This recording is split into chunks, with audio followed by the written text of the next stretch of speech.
Hi,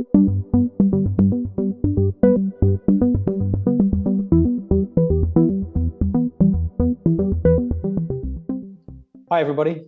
Welcome back to another edition of the GroupM Services Advantage Series. My name is Chris Packman. I'm Senior Director of Client Development for GroupM Services. Last week, our head of e-commerce, Tony Ruotonen, was joined by experts from Shopolist and Criteo to discuss the rise in popularity of mega sales days, taking a closer look at the data and statistics around them, and exploring why they've become so popular. Shopolist indicated that sales remain steady outside of the mega sales, or popular double days like 9/9, 10/10, 11/11, etc., meaning brands have a significant opportunity to capitalize on the rapidly shifting consumer habits to shop online, as opposed to in physical stores. However, they also discussed the fact that on-platform official stores have performed poorly in comparison to unofficial stores, which creates challenges in terms of brands collecting data and choosing the most effective and consistent platform to drive sales of their products.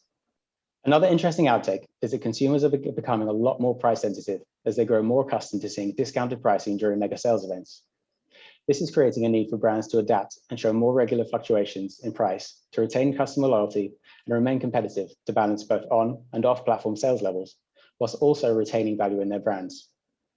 Tony also discussed the changing data landscape with Criteo, looking closer at how brands will need to use different targeting strategies, such as contextual targeting, in place of third-party cookies, which is soon to be phased out. The fact of the matter is, while e-commerce becomes more popular with consumers, brands are having a difficult job in terms of cutting through the noise of discounts and mega sales events to retain customer loyalty amid heightened price consciousness. The changing data landscape is also making life more difficult, and brands are going to have to work hard to ensure they're reaching customers at every stage of the sales funnel to retain share of voice and remain the first choice of purchase amid increasing levels of choice for the consumer. So in today's session, we're going to explore the ways in which brands can cut through this noise from a strategic standpoint, taking the consumer into account via user experience, creative, and data-led approaches, along with the reasons for why this is necessary. I'm very lucky to be joined by three experts in this area. Mark Miller, Head of Customer Experience APAC at Wunderman Thompson, Nick Pan, Managing Director of Strategy and Commerce at VMLY&R, and Jeremy Webb, Vice President, Southeast Asia at Ogilvy Experience. Hi, everyone. Thank you so much for joining me today and sharing your expertise with us. Hi, Chris. Nice to be here. Hello. How are you? Good to have you with us. So as a start, can I ask you to quickly introduce yourselves, share a bit more about your experience, and just let us know what you do in your day jobs. So Mark, if we could start with you. Sure. I'm Mark Miller. I'm Head of Customer Experience for APAC at Wunderman Thompson. I am based in Singapore, but I work with colleagues across a 16-country region. I've been in Singapore now for about 5 years. Previously, I was in Shanghai in China, and prior to that, I was in North America. So I've been with the company for quite a while, originally in strategy positions, but it's all related to customer experience, how we actually help brands connect with their customers and deliver what customers actually want. Great, thanks so much for joining us. And then over to you, Nick, how about you? All right, hi, I'm Nicholas Pan here. I'm the Managing Director for Strategy and Commerce at VMLY&R in Asia. I have an Asia remit, so we're covering about 14 offices across about 1,200 over employees. So really, I think bringing our colleagues to have that enablement of how commerce is actually changing people's lives and how advertising and marketing needs to think about the bottom line for our clients as well. So really bringing the intersection of brand experience and user experience and driving commerce outcomes for our clients. Happy to be here. Great to have you with us. Thank you. Jeremy, last but not least, yourself. We've obviously been working together quite a bit on pitches recently, so I know you, but let everyone else know what you do. Cheers, Chris. Yeah, Jeremy Webb. I look after what we call experience at Ogilvy, and that's in Southeast Asia. Similar to Mark, actually, I was in China for most of my career. I was 10 years there. And in fact, what I learned there more than anything else is helping me with commerce in Southeast Asia, because it's increasingly clear that's the way it's going over here. So, yeah.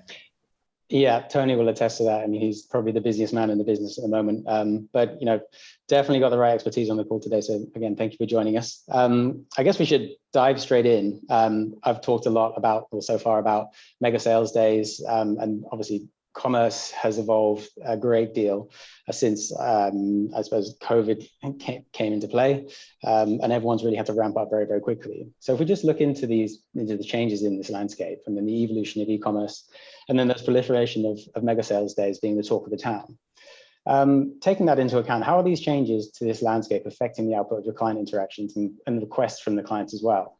Mark, can we start with you on that one? Great question. I think the level of interaction has increased, obviously, this last year, particularly with the pandemic. A lot of clients are asking, what is the right strategy that they should take, direct to consumer, marketplaces, how they should engage with their customers, how they keep their customers engaged.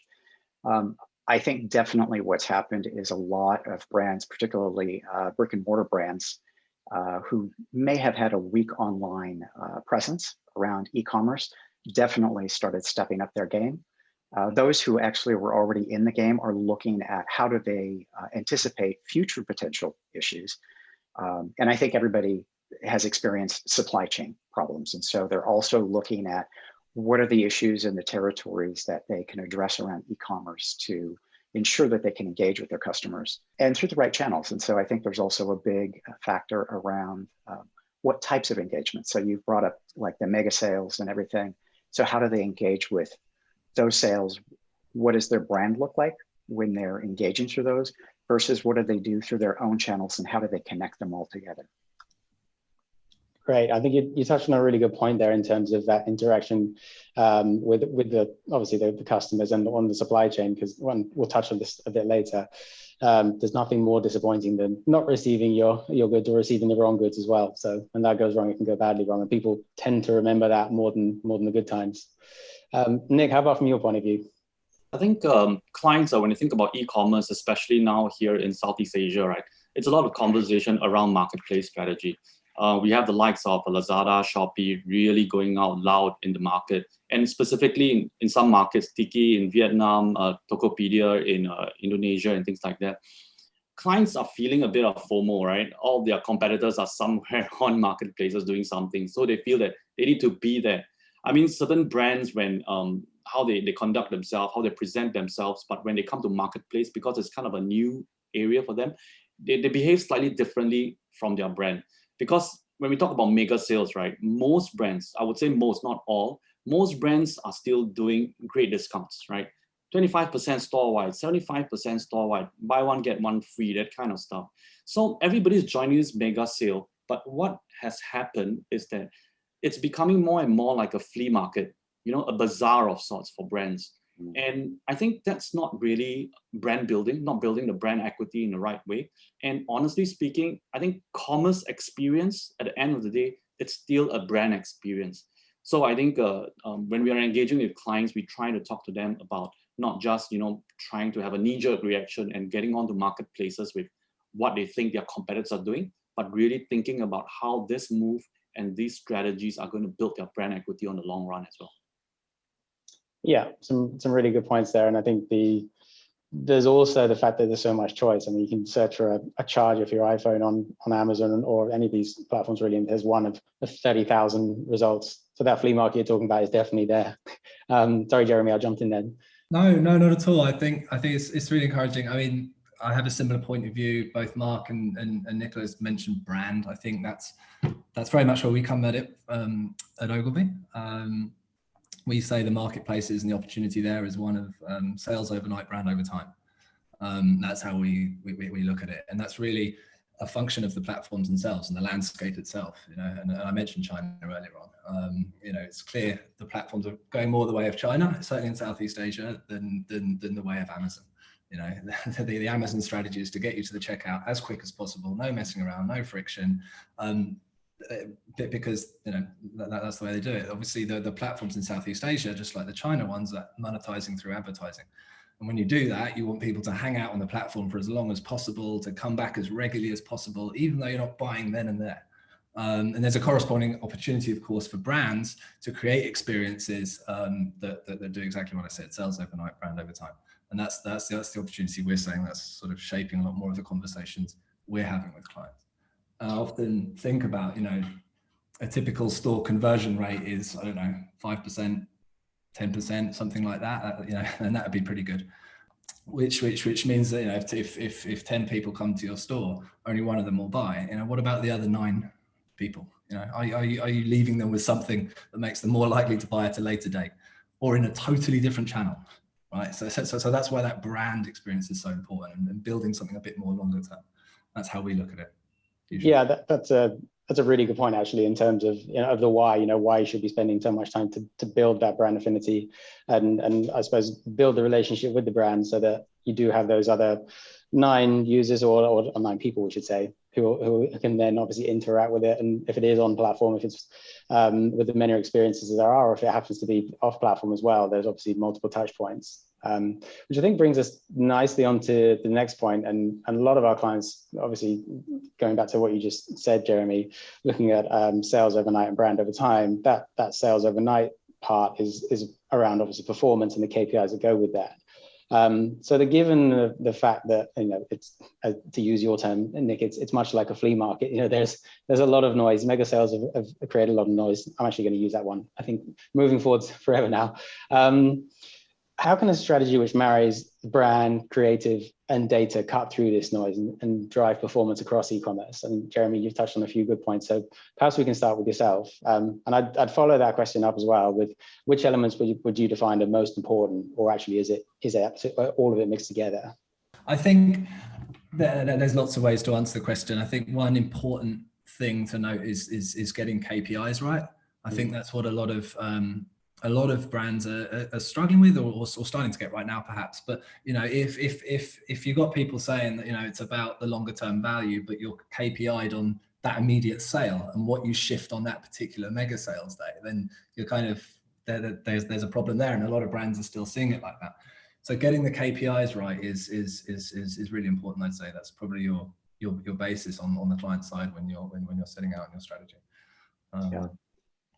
Yeah, I just add on top of that, I think they need to have the right KPIs for the right platforms as well. So what is their KPI from a D2C perspective versus what they're doing from a platform or a marketplace? Because they could be radically different depending on what their overall strategies are. Yeah, that's a great point. And even like at different times as well. Like, if you look at your whole year's plan, one mega sale might just be about driving volume, regardless of profitability. But the one before that might be about something else as you sort of set up for that bigger mega sale, etc. So yeah, you're right. Like balancing it between your platform ecosystem and also over time is critical. Yeah, and I think the same rings true of how we run media on a daily basis as well. Obviously, the KPIs you might have set for search, social, or programmatic would obviously be very different as well. So that, I think, comes hand in hand. And quite often what we find is it can be the performance teams who are running the overnight kind of strategies that you were talking about, Jeremy. They might not be, or they might be siloed from the longer term brand building community as well, which again is a good reason as to why you should have a more holistic view across this area. Nick, you in agreement with this or have a different opinion? Yeah, I think when we talk about KPIs, right, just to add as well, I think the maturity of the market is very different. So if you're a market entrant, maybe it's just about share. Then when you're more of a mature brand in a specific market, maybe it's about maximizing a profit margin, not so much on volume perspective, right? But I like your question when you talk about, how do we then cut through the noise, right, by using brand data and creative. Actually, I feel that it's coming back to the very fundamentals of advertising and marketing. You need to differentiate. You need to be different, right? I talked about a bit of a building brand just now. Imagine if everyone on marketplace is building brand and you're the only one doing 50% discount. Now you are differentiating. So I think it's all about thinking of what other people are doing and what you can do differently to stand out. But the reality right now is that the marketplaces are not complaining. Everybody is throwing the discounts and marketplaces are winning at the end of the day, right? Consumers are winning as well. But if we want to leverage data, we should also understand the cultural nuances of the online shopper. What are their needs as well at different point in time? I think we need to think about value rather than price. So if consumers, we know the classic strategy thinking, right? What are our consumer needs? How do we address them? How do we provide them the needs? So sometimes it's talking back to the brands about what is the product portfolio mix that we have. Since, okay, Lazada or Shopee is a flea market and a bazaar, fine, let's go and clear stock there. And let's do brand building on our D2C. So I think those thinking needs to be in place. and they need to think holistically end to end from a brand experience perspective. It's not just one channel, but it's actually one channel of many channels that actually deliver the brand experience. Yeah, one of the reasons I think why it's a difficult place to jump into. Everyone's very excited about the headlines. Everyone's very excited about, obviously, the amount of money that you see being made on Singles Day in China has just some unbelievable stats, and everyone wants a part of that. But I think getting it right is obviously one of the most difficult ones, and you've touched on what makes it so difficult there.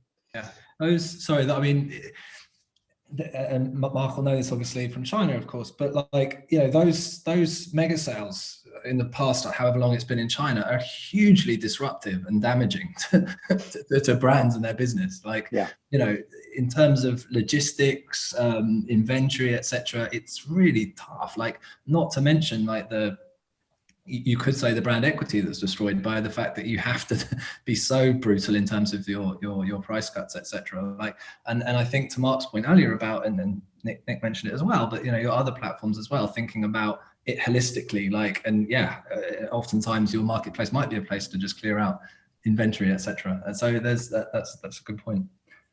Yeah, I think that's a really great point, because I remember observing colleagues when I was in Shanghai who on 11/11 would buy, and one of the selling points was you would get deliveries within an hour, certainly less than 2. And if they didn't get their product, what they purchased, they didn't blame Tmall, they blamed the brand for that bad experience. And so again, there's a lot of problems there. But beyond that, the marketplaces, the data that they give back to the brands is very, very limited.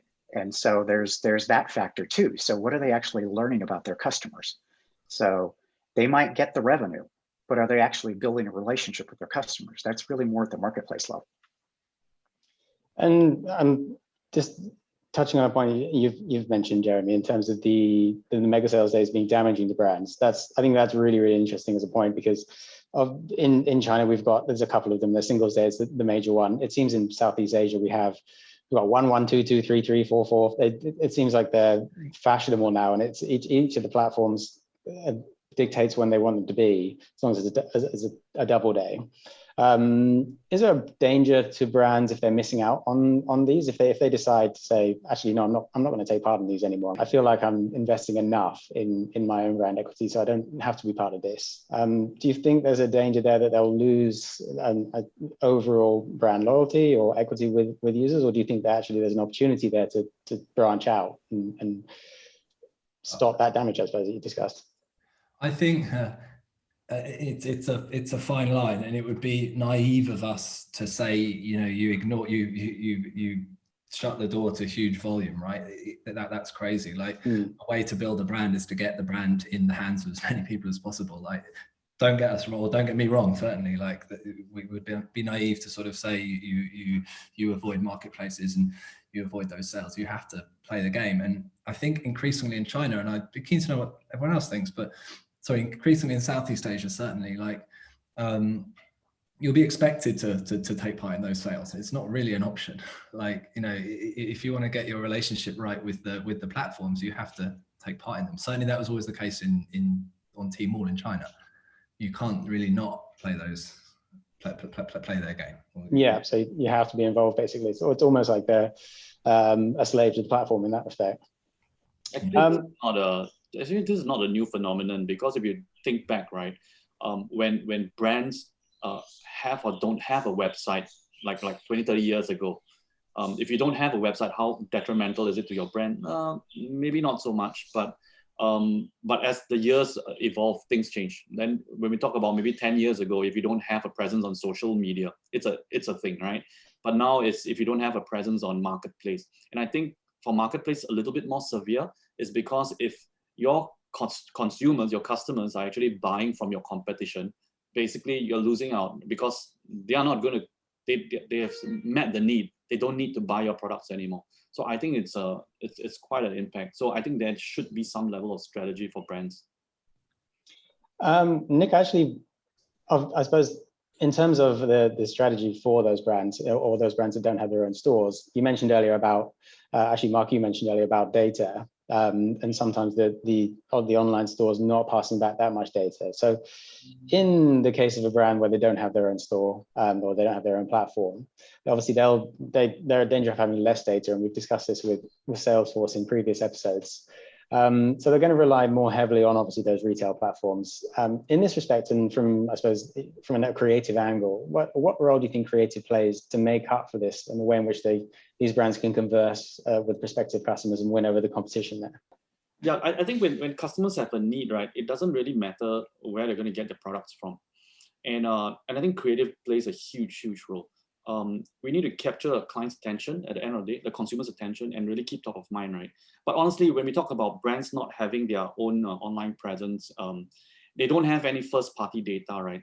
They should start having a strategy around it. Because I mean, there's a fair bit of wastage if you don't have first-party data. You can't really personalize, you can't give them good offers and things like that.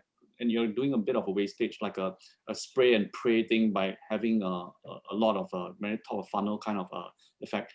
I think there is no debate that the more you know about your customer, the better and more effective the creative definitely will be.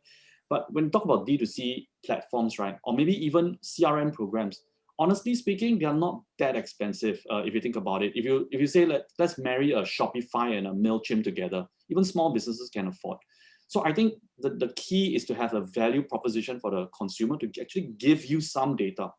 It also is a strategic portfolio of product that you have that makes sense, because you want to drive some customers to your physical retail, your modern trade, your general trade, or some to drive to third-party online retail, some to marketplace, some to your own D2C platforms. But if you don't have any of the information, you can't really do much. And I think it's important to have a D2C kind of a platform to start collecting that information. I hope that makes sense. Yeah, makes complete sense. Jeremy, Mark, do you guys agree? Do you have a different opinion?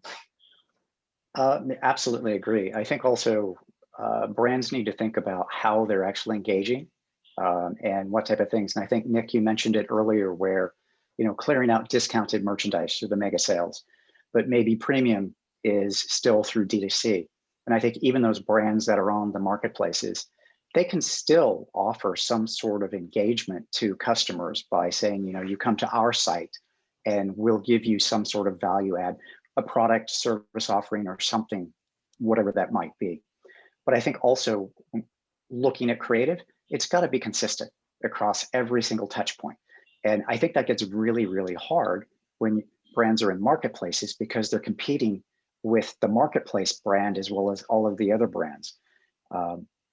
And further along that point, how they utilize their various different sites. And so how they utilize their own website, how they utilize mobile, how they might integrate social shopping, because these are where the customers are going. And so they're shopping for different things on different platforms. And a lot of times it gets very, very disconnected, and they're not utilizing the platforms appropriately to be able to connect and provide the right experience to their customers with the right creative. Yeah, so I think obviously that being able to attach creative to a consumer, being able to attach it to that consumer experience will bring us nicely onto the next question. But before we do that, Jeremy, any points to add on from yourself? No, just I agree wholeheartedly. I think value is the key word. Figuring out your value proposition or value exchange, be it just to have someone spend a bit of time on the platform, be it to get some data from someone, and then how that value exchange is different for the different channels. I think all brands would benefit from thinking very, very hard about that, and really thinking about what you can offer, not just thinking about what you hope to get from that interaction. I think that's a great point. Value exchange in terms of data, in terms of the consumer, is something which has come up countless times in the past episodes of this Advantage series. When we were talking about first-party data and we're talking about the changes in the landscape when it comes to the cookie disappearing, the reason for that is that value exchange hasn't been there, or perhaps there's a misconception that it's not there. I mean, some brands I think do a very, very good job in achieving that. Other brands, they haven't perhaps even thought about it or haven't been aware in the way in which they can use data. So I think that value exchange is a really, really important point and good point from you, Jeremy. Moving on, I think, to the final question, and that's looking at the consumer's perspective. And I'll selfishly, I suppose, think about my experiences here in terms of the disappointment that can come when you're shopping online and as I mentioned earlier, the wrong thing turns up or doesn't turn up at all. However, when something does turn up and you've been excited about it and you know, it comes perhaps earlier, then actually that's something which is really quite gratifying. You think, yes, my shopping was a good experience. Yeah. That being said, it's easier to remember the bad experiences. And Jeremy, you touched on this earlier when you said that Tmall won't be blamed, or that the actual platform won't be blamed. It'll be the brand that's blamed, despite the fact that perhaps from a fulfillment point, they're not the ones who have messed up. I think looking to the future, it'd be nice to discuss what role, I suppose, innovation, creative, or content, or anything around there. So that could be, if it's social commerce, social media, chatbots, fulfillment. What role can that play in order to fill that positive cognitive effect from the end-to-end process to make sure it's seamless? I know that's a loaded question and there's a lot there, but just from given your expertise, it'd just be interesting to hear your thoughts in terms of what perhaps are the most important parts and why are they there? Who should we go? Mark, you want to go first? Yeah, I mean, I always, counsel clients to get the basics right, under promise and over deliver. Because that's really what customers will remember. So if you promise, to someone's point, 2-hour delivery and they get it in an hour, they're ecstatic. You promise 2 hours and they get it 4 hours later, they're not very happy. So I think it's less looking at innovation, it's looking at removing friction from the process. So making it simple, making it easy. And I think a lot of brands, they really try and be innovative without really looking at the fundamentals. And so I think that's where everything really, really needs to start, because that's what consumers ultimately want. They don't want hassles. They want everything to be easy and seamless. I think the thing I'd add to that is, and that I lament not seeing it more, is research into that. Like, what does the consumer want? And brands spend a lot of money on research, don't get me wrong, but I haven't seen it done so much, and perhaps you guys have, but I haven't seen it done so much on the shopper mission when it comes to marketplace and things like that. Like, I'm pretty sure, I work with a large Switzerland-based FMCG company that sells a powdered product, right? That being sold at a corner shop versus that being sold online is a different proposition entirely.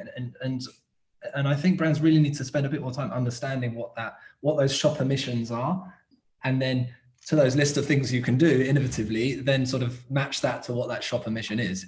I'm pretty sure it is frictionless, but frictionless to do what? What's the basket they're looking to fill? What's the main? Is the product an add-on, or is it the main thing they're looking for?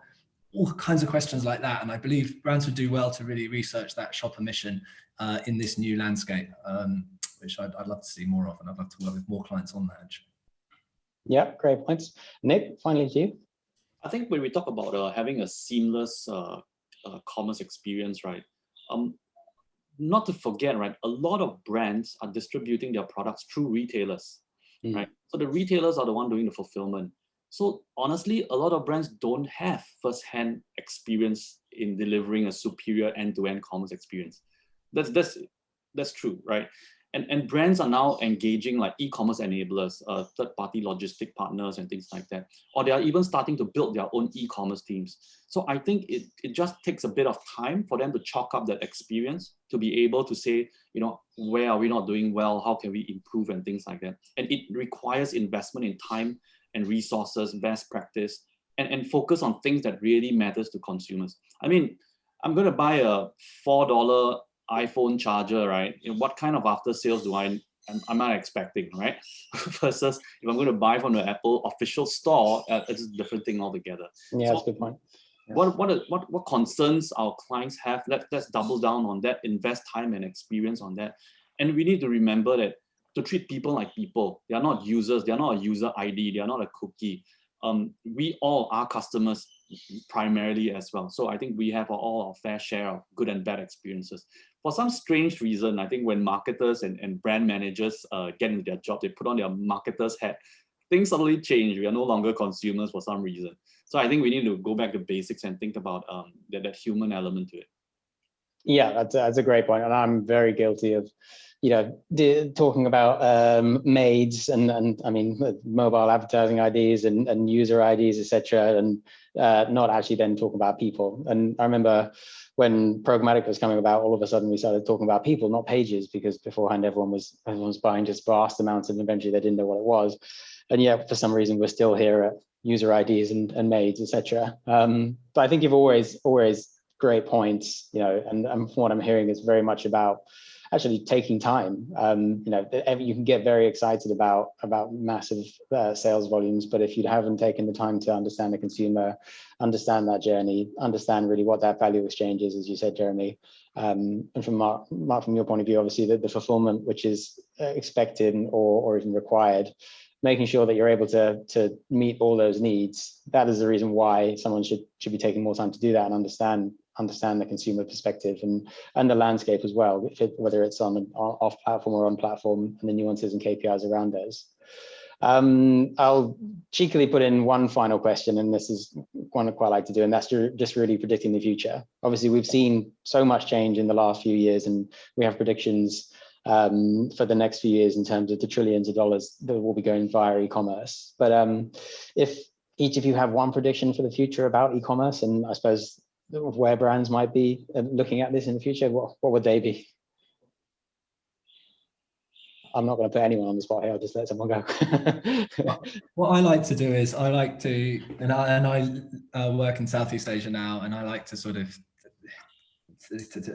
paint a China story, which is, I work with the large FMCG that I alluded to earlier, that, when I started working with them, when sort of Tmall started getting going, 1% of their sales was through e-commerce, right? Mm. And they didn't really give a shit about it, right? They didn't give a shit about the experience because it's 1%, it's on the side. But then, when I left a couple of years ago, 30% of their sales was through marketplaces, through Tmall. And I'm pretty sure the same is going to happen in Southeast Asia. But what happens as it goes from 1% to 2 to, and then double digits, etc., the whole experience changes. And you sort of add stuff to it, and you start investing more, and different people in the organization start looking at that. It starts to be the CMO's objective, and not just someone that reports to a salesperson in the corner, right? And that's going to start happening. And when I left this particular client in Beijing, where 30% of their sales were through that, you have full-on partnerships with Tmall. You have a team to serve your Tmall account. You design products just for Tmall. You do full integrated above the line campaigns with celebrities, not shitty KOLs, celebrities through the line based around a Tmall promotion. And I think that's the future for a lot of Southeast Asian brands, certainly. And that's one that I'm very excited about. Yeah, that sounds great. Mark, your side? I think the proliferation of shoppable moments. So we're going to see more and more of that, particularly with interactive media, VR, AR. I just think that's what customers are going to expect. But I think there's also an expectation. The customers are now going to really want brands to know who they are because of that value exchange of the information. And so the whole idea of very curated recommendations is going to become even more prominent over the long term. Yeah, and interestingly, this is where actually the death of the cookie might be a good thing, because there is more opportunity for brands to know who their customers are, because there won't be that wealth of other data for them to use. They'll have to use that first party data. Mm-hmm. Nick, finally moving over to you. Yeah. So I'm not sure how future is future, so I'm not too sure how long that is. But as long as we're short as you want, your call, dealer's choice. I think right now, right, we can see logistics getting cheaper. We can see technology getting cheaper. We can see talents growing as well. So I think right now, because of marketplaces is a quick, like an instant noodle version of e-commerce, right? So everybody's jumping on it. But if technology was not an issue, and talent to run and operate a D2C is not an issue, I believe the future, more and more brands will start to bring back their commerce operations and experience in-house and have that more of a D2C kind of approach, because they can then really get more information, they can really then control the entire experience. Marketplaces will have their role for sure. Don't get me wrong, because you have your departmental stores on a physical space, but you have your boutiques as well. But boutiques are expensive to run. But I think D2C platforms are not as expensive. So I think brands can actually do that a lot more, because you have like if you have 10 or hundreds of retail outlets, boutique is going to cost. But if you are going to do D2C, it's just one platform. So my prediction is like a lot of brands will go D2C in maybe 5-10 years time. Great, really good to hear. I think we've heard actually a huge amount of content today, and we've covered everything from going towards celebrities to that value exchange. The comparisons with China, I think, are always really great to hear, Jeremy, in terms of the fact that they are or have been so much more advanced, but the rest of the world generally tries to catch up. And it does seem like obviously Southeast Asia is catching up very fast with the figures that we're seeing from an e-commerce point of view, and with how busy Tony is as well internally. So I'd say on this, thank you so much for sharing your expertise. Thanks so much for sharing your thoughts with us. It's been really interesting. I'll make sure this is shared far and wide. The next couple of sessions that we'll be having will be covering off China specifically. So we'll be, I'm sure, touching on many points that we've talked about in here. So stay tuned for next week, everyone, where Tony will be talking to German, our head of e-commerce in China. So with that, I'll thank everyone once again, and thank you very much for your time in the audience.